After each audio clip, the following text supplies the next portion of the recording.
Hi everybody, Dan here. We're taking another baby step with our term paper.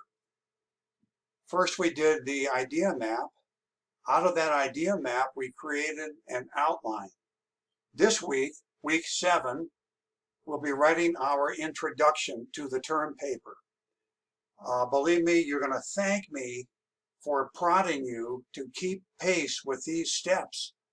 Otherwise, many students wait until the night before a term paper is due and they crank one out and are not happy with their grades. So this is the way to do it, step by step. Now, what does a good introduction provide? It paints the big picture of your term paper. Now, I know this is vague when I say that, but you all have different topics. The big picture is the biggest, most comprehensive way you can present the idea that you are going to be writing about. It also gives to the reader a preview of the themes that you are going to be exploring.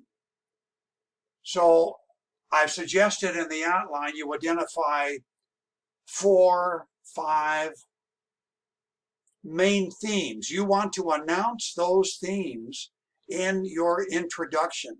You don't want to go into them, you just want to announce them. Let the reader know what you're going to be writing about. And then finally, the last part of your introduction is the thesis statement.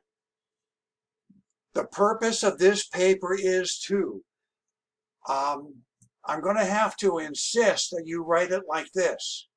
The purpose of this paper is to, and then fill in the blank. Now, some of you may have been told by professors or teachers earlier in your careers never to do this. Well, I can tell you that in the 5 books that I've had published by major publishers, they've all required this. Why do editors require this from professional writers? Because they know if the writer cannot express his or her purpose, the writer will wander, will go off track. So you've got to know your purpose. And the introduction will only be basically one paragraph. If you want to tack on another paragraph, another short one, that's okay. But it's very, very brief. It's the big picture briefly stated. Don't worry, I'll show you an example. Now, a good introduction does not give any hint of your opinion. You want to keep your conclusion out of the introduction. You want to give the impression that you are exploring the topic rationally, going over both sides if that's appropriate. Sometimes, you don't have to do that, but you want to be even-handed. You want to take the reader along on your journey, and you want your journey to be such that the conclusion is a logical step, and the reader will accept your conclusion because of the fairness of your journey. You don't want to get into details in your introduction, but a big statistic is okay. For example, if you're writing a paper on the glass ceiling, and you say in your introduction, surveys reveal that only 5% of Fortune 500 companies are led by female CEOs. That is okay. That is a big statistic. But you would not want to go into the weeds. You don't want to get into details in your intro. You wouldn't want to say, for example, that surveys also reveal that in the profession of engineering, only 3% of engineering companies are led by females, or go into law firms. That's too detailed. One big statistic, one overall comprehensive statistic is fine, but don't get into the weeds. Save that for your body.